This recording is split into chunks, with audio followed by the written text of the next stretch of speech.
Now I am delighted to have with me a very special guest, and it's somebody who I didn't have a kazoo, so please give a warm welcome to Vo Fletcher. Hello, Vo.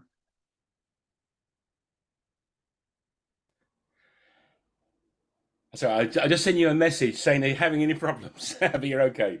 Yeah, how are you, Vo? I'm good. I'm good. Nice to meet you.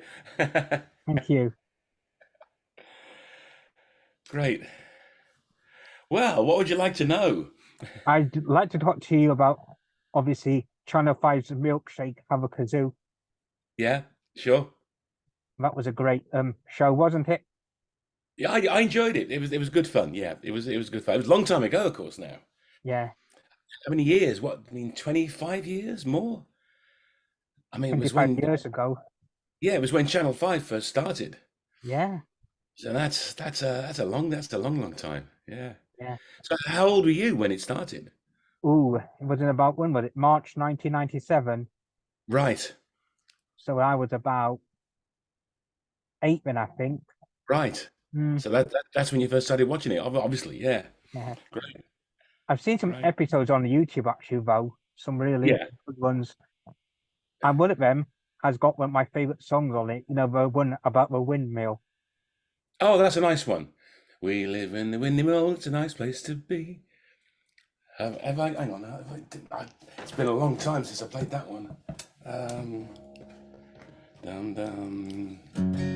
We live in the windy mill. It's a fun place to be. Up here on the hill, it's up in good company. Weatherwise, it's a windy place, and that's why it's great. We live in the windy mill, and we're all good mates.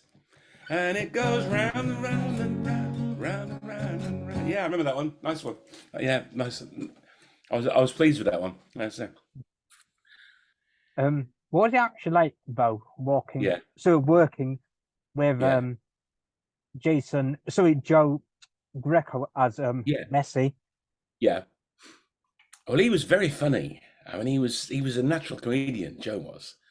I mean, I haven't seen Joe or I saw Jason a few years ago. I was down on the south coast at a folk festival, and I saw Jason. Met Jason down there. He was doing the same festival, but that was a few years ago. But I haven't seen Gabrielle since Have a Gazoo, and I haven't seen Joe. But Joe was he was just a natural comedian. I mean he was funnier. Joe was funnier off stage. He was funny as Messi, but he was actually funnier off stage, like in between, during rehearsals. He'd have us laughing a lot. Very talented guy. Yeah, love him. Yeah, Um, right, it's now on to a burning question. Um, yeah. Please, can you introduce yourself and tell us about your background and what led to you in wanting to present to children? Okay. Well, I've been playing the guitar since I was about 14, which is a long time ago. I mean, a long years, centuries ago. And then I played the guitar then. I played in folk groups. I played in rock and roll bands. I played electric guitar. I played drums for a little while. I played bass for a little while. I played keyboards for a while. And when I got married, I had two kids, two boys. And my wife at the time and I, we used to go and play songs at their play groups. We used to do things like songs like the wheels on the bus, and the wheels on the bus go round and round, things like that. And eventually, I must admit, I got bored singing the same songs all the time.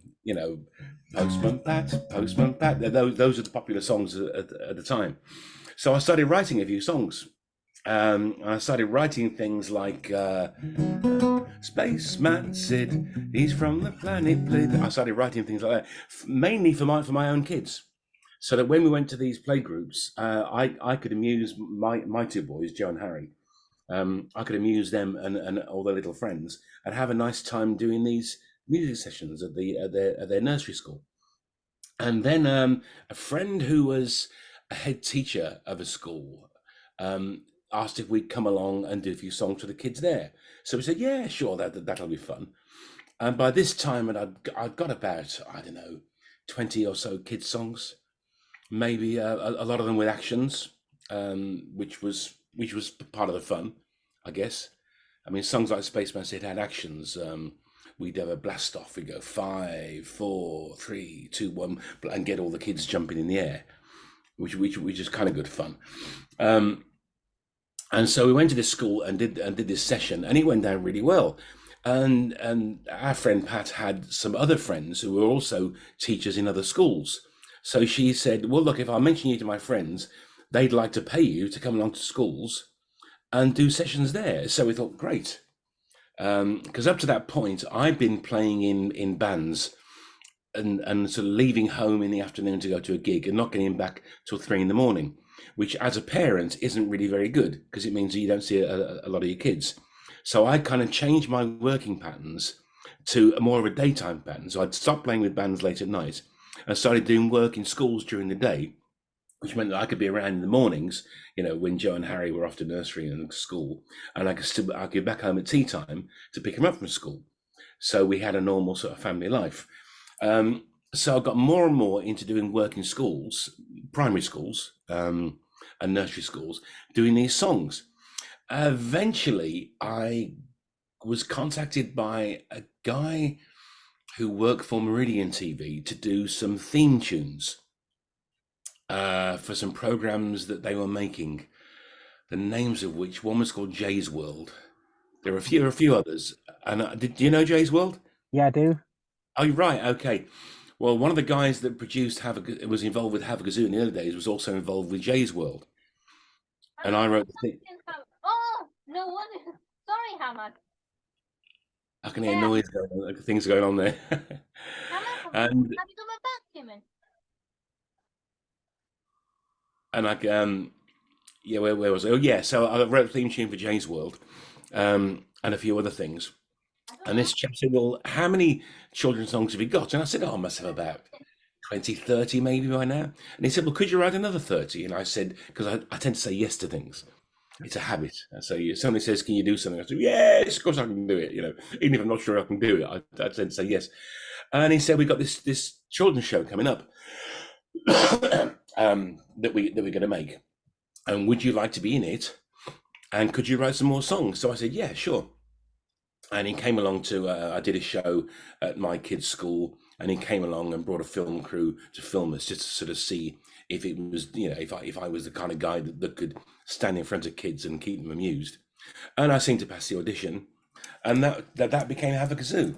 So then I went down to London, we had a meeting with Jason and Gabrielle and Joe and the production team. And then we started to formulate a plan, and they began to write some scripts and get some storylines, and that's what became Have a Kazoo.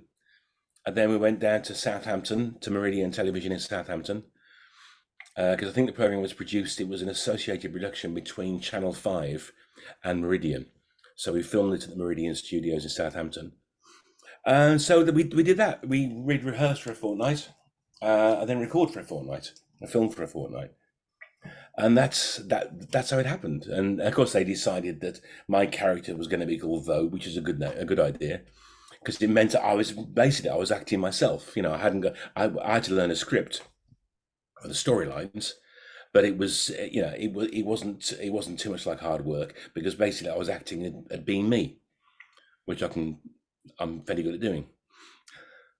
So so that's the genesis. That's the story from starting to learn to play the guitar to actually doing Have a Kazoo, and I loved it. I mean, it was great fun being. I liked being in front of the cameras. The crew were lovely. They were a group of people who were basically dedicated to making it all work smoothly, and they took really good care of me. They treated me very well, and it was a lot of fun. Yeah, we enjoyed doing it. It was a good team. And you remember when you started to film Have a Kazoo, and then when the recording process actually started? Yeah, I mean, it was a bit nerve-wracking at first, because the pressure was on. I think we filmed about 3 programs a day, which is that's quite a lot of TV to do in one day. And obviously we had to learn the scripts as well. The script wasn't quite so bad for me, because a lot of my time was taken up doing the song. And some of the songs were old songs that I'd already written, like Spaceman Sid and Going Home and What We're Doing, a few of those things. And Have a Kazoo itself, I'd already written. Those the words they used for the theme tune weren't the original words. The original song for Have a Kazoo, it was an Early Birds, because my ex-wife and I, we would call ourselves Early Birds, and a lot of the songs were called Early Birds, like and Have a Kazoo was originally we are the band, the Early Birds band. We're not sure what we're doing. No, that's Have a Kazoo. We are the band, the Early Birds band. We had to sack the drummer because he didn't understand that we might go toot when we should go bang. Have a kazoo, have a kazoo, have a kazoo.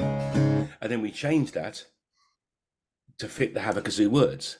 Which went have a kazoo, we are the crew. We're not sure what we're doing here, we haven't got a clue, but we'll have some fun, and so will you. Have a kazoo, have a kazoo, have a kazoo. So that started life. Yeah, so the first day's filming, there was a lot of pressure because it was the first day, and I guess I was a little bit nervous, but everybody made me feel, very comfortable. And we got it done, and it turned out okay. So yeah, that's the story so far. So when you did Jay's World, you said you wrote the songs. Did you write the theme tune for Jay's World? Yeah. How did that go? Oh, it was something like,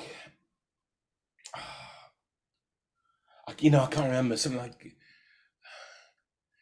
up, up, up. You'll be out of your. I can't remember how it goes. It's too many years, and I haven't heard that one since. So no, I can't even sing that one for you. It's actually on YouTube, believe it or not. Is it really? Yeah. I'll have to have a look. I'll have to remind myself because there's been over the years I've done a lot of theme tunes. I did some work on I think called the Jellykins. Oh yeah. Which with Rick Mail, which was enormously good fun. And then I did the music. That was with a pal of mine, a guy called Dave Lowe, and we did Jellykins, which was called Jellybees in some countries, and then Jellykins in the UK, because I think there was an issue with they decided they looked too much like Jelly Babies, and I think they thought they were advertising Jelly Babies, but so they changed it to Jellykins. And there's another thing called Cubies that I did that program. Yeah. Yeah, and that, but that I wasn't in those. I was doing the background music. I did the theme tunes, and then the sort of the incidental music for the sort of during the program I did, which is good fun. But there's a lot of them. I mean, like Have a Kazoo. I think there's about 72 Have a Kazoos altogether, and I'm pretty sure there were 72 Jellykins and probably 72 Cubies as well. And I think some of the Cubies are still on in some parts of the world, even now. I mean, you probably know better than I do what's still on. But I didn't know Jay's. I will look on YouTube and remind myself of what of how Jay's World goes. God, I've forgotten that one. Did you ever work with Rebecca Nagan, Ronnie Lideru, and all them lot? Who are they? Puppeteers. Sorry, are they? Right. I don't know them. Okay. The only puppeteer that I knew at the time was Joe. Yeah. Yeah. Yeah. So next question. Yeah. The next question is, what was it like working with Gabrielle Bradshaw? She was great. I mean, we didn't do an awful lot together. There were some scenes we appeared in together. But her and Jason were very good. I did more with Jason on his own, because Gabrielle sort of had her own part of the show when she was making things, and so there weren't a lot of there was some stuff that we did together, but Jason and I spent more time actually sort of reacting together, and we were in more scenes together. But they were lovely. I mean, they were good people to get along with. It was a very happy time. I mean, I remember Jason and I having, sometimes when things went wrong, it got very funny with Jason. I mean, there was one time when the storyline was something like, I've got a new phone. And let me think. And the idea is I've got this new phone and I'm going to get lots of work now because I've got this new phone. And excuse me, I'm just getting over some flu, so excuse all the coughing and sneezing. I'm going to have a fisherman's friend to ease my throat. Excuse me, yeah, you can chop that bit out. Yeah, and I've got this new phone. And the idea is that I'm going to get lots of work because I've got this new phone. And then the phone was supposed to ring, and it didn't. Somebody was supposed to make the phone ring because it wasn't the actual phone was going to ring, it was the sound effects. And so Jason and I say our line, I've got this new phone, look, and yeah. And it was supposed to ring, and it didn't ring. So we stood there going, nothing. So cut. We'll do it again. So they start filming that bit again, and we go through the whole procedure. And, I've got this new phone; it's going to get lots of work, and it's supposed to ring, and it doesn't ring. And 3 times it doesn't ring, and so they're trying to make the sound effects thing work okay. And eventually it rang, and we couldn't speak. We just laughed. So hey, whoa, look, it's finally gone. And it's those are the moments that I remember really. Yeah, it's sometimes when things went wrong.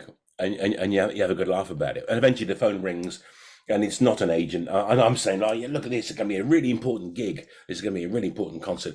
And it rings, and it's my mum on the end of the phone, making sure I've got my vest on because the weather's cold. So, something like that, So, yeah, I mean, those are the things those are the moments that I remember. Yeah, it's like the fun in between, as well as actually filming it. So yeah, I believe that after you left Havakazoo, Watchdog came along, didn't he? Yes, I didn't really. Obviously, I didn't have anything to do with it, so I don't think I even saw those programs.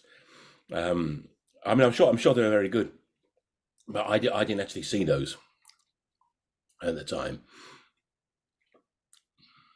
Did you watch those? Well, there was one on YouTube. I mean, it got blocked, unfortunately, or taken down. Were they? Yeah. Yeah.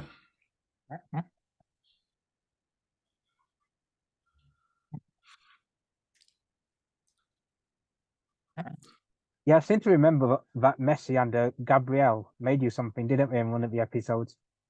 I'm sure they did. I don't remember because I mean there were so many of them. Yeah. I mean, some things stick in my mind. A lot of it I've kind of forgotten. But I mean, there are some up on YouTube, aren't there? They are. Yeah.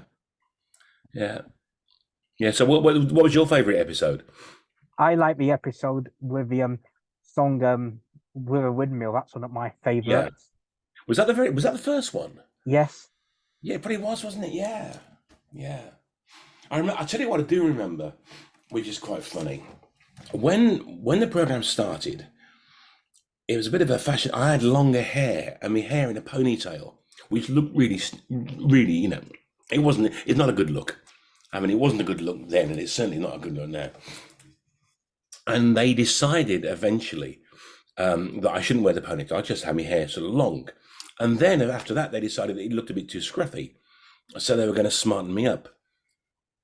So in one of the episodes, they decided I'm going to get a haircut, and I'm going to get nice new shirt, and nice positive braces, and smarter trousers, and I'm going to have a haircut, and that was the storyline. But what they'd forgotten at the time was that there were trailers to be filmed. They have a trailer on the days when the program wasn't on. There was a trailer of me and Messi outside the windmill saying, and on next week we're going to have, we're going to be doing this in Havakazoo, and I'd be sat there playing the guitar in the background. Do you remember? Did you see those? Oh, yeah. Those? Yeah. But what they had to do, because the trailers weren't filmed until the end of the series, so for the trailers before I had the haircut, I had to look like I had long hair. But the trailers were filmed at the end after I'd had the haircut. So what they did when I had the haircut, they kept my hair, glued it inside a cap, inside a hat, so I could put the cap on and it looked like I had long hair. So for the trailers that went out after the haircut, I didn't wear the hat, and so I just had normal short hair. And for the trailers that went out before the haircut episode, I wore the hat to make it look like I still had long hair. So for a while, I had this hat with my own hair in it, which is a bit odd. Yeah. So if you look at the trailers, you can. But so it looks like I've got long hair in the trailers, but actually that's a it's a hat with hair stitched in it. That was the one when Messi introduced Mr. Men, isn't it? I don't remember. Because I was kind of sat. Excuse me, it's wiping my nose again. I was kind of sat in the background, just sort of playing a little bit of the guitar chords for whatever song was going to be done in that episode. So to be honest, I don't really remember what Messi was introducing, because like I say, those were filmed separately after the filming of the main series was done, and then they inserted them. Yeah, kind of amusing. Yeah. Could you tell me some of the other programs you worked on apart from Jay's World and Have a Kazoo? Well, Jay's World, Have a Kazoo, Jellykins was extremely good fun. That was with Rick Mail, who as you know, sadly died a few years ago. But he was brilliant. It was a joy working with him, and it was his first gig. He had a bad accident. He got badly injured. He had a quad bike accident, and he got really bad. He nearly died then, and really badly injured. It was quite a long recovery time for him. And Jellykins was the first thing he did after the accident, because it didn't require him to be very active. He narrated the program, because the Jellykins were these little sort of jelly baby type creatures. It was 3D animation. It was very cute, and it was lovely. It was beautifully done. And Rick was the storyteller, as it were. So for him, he hadn't got to be very active. He hadn't got to be throwing himself around and potentially getting injured. So it was a nice way for him to get back into work. So basically, he told the stories, but we also recorded an album of some songs that my pal Dave and I wrote. We wrote the theme tune, and then we also wrote a bunch of songs for an album that came out. I think it was just called Jellykins, and Rick performed some of the songs, and that was very good fun. Excuse me. So yeah, I mean that was great. He was really great to work with. The program that came after that, the Cubies, I met the actors a few times, and most of my work was done from home. Because they'd give me a copy, on the computer of the show after it had been sort of filmed or made and animated and edited together, and then I just fit the music to that. So I sort of did the music at home, played along to what the characters were doing on screen. I remember there was one time when there was a bit of a panic because it was one of the characters. It was their birthday. And they realized that because of copyright issues, they couldn't, the normal birthday song, happy birthday to you, happy birthday to you. They couldn't use that for copyright reasons. So I had to come up with, in a matter of seconds, a new birthday song that they could use that related to the Cubies. And what I came up with was Cubie doobie doo, happy birthday to you. Cubie doobie doo, happy birthday to you. Have a good time, sing and shout, blow your birthday candles out. Hip hooray, have fun on your special day. Cubie doobie doo, happy birthday to you. Cubie doobie doo, happy birthday to you. And we did that, and I went over to the studio, and the actors, sang it. I taught it to them, they sang it, and that got put in at the very last moment. Yes, there was a slight panic on that day, but that was once again, it's great fun doing this stuff. It's a nice thing to be involved in. Do you still do like music shows for like children? No, I haven't done one for ages. I do the occasional live performance. Mm. Before lockdown, I used to do some shows at Symphony Hall in Birmingham. They Right. had some kid shows in the foyer there, and it was mostly young mums and dads and sort of preschool kids. So I used to do some of my own songs like Spaceman Sid and Bop Bop Do, but I also do things like Nelly the Elephant. Mm. So I used to do some songs that were around when I was a kid. You know, Nelly the elephant backed the truck and said goodbye to the circus. Off she went with the trumpety trump, trump, trump, trump. Yeah, so things like that. And you know this one, a mouse lived in a windmill in old Amsterdam. A windmill with a mouse in, and he wasn't grass. You should do that one as well. Oh yeah. I mean, these are good songs, Mm. and they were around when I was a kid. I mean, we're talking, you know, I was a kid in the mid-50s. Mm. And excuse me, I had to drink of water. And there was a program on the radio called Uncle Mac's Children's Favorites, Mm. and they used to play songs like that. So it was a good program. So I still obviously remember songs, you know, songs from way back then. And another one, if you go down in the woods today, you're sure of a big surprise. Do you know that one? I do, yeah. Go down in the woods today, you better go in disguise. For every bear that ever there was will gather there for certain, because today's the day the teddy bears have their picnic. And I used to do songs like that as well Mm. at these live shows. And I haven't done one for a long, but obviously because then lockdown came along, so that put paid to that. Mm. And I haven't done a kids show now for a long time. But who knows? Who knows? It may happen again. Yeah.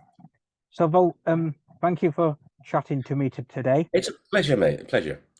And what I'd like to do is to finish off this podcast is to find out about what your hopes and dreams are for 2023 and what you hope to achieve this year. Right. I just like to carry on doing gigs. As long as I'm playing, I'm happy.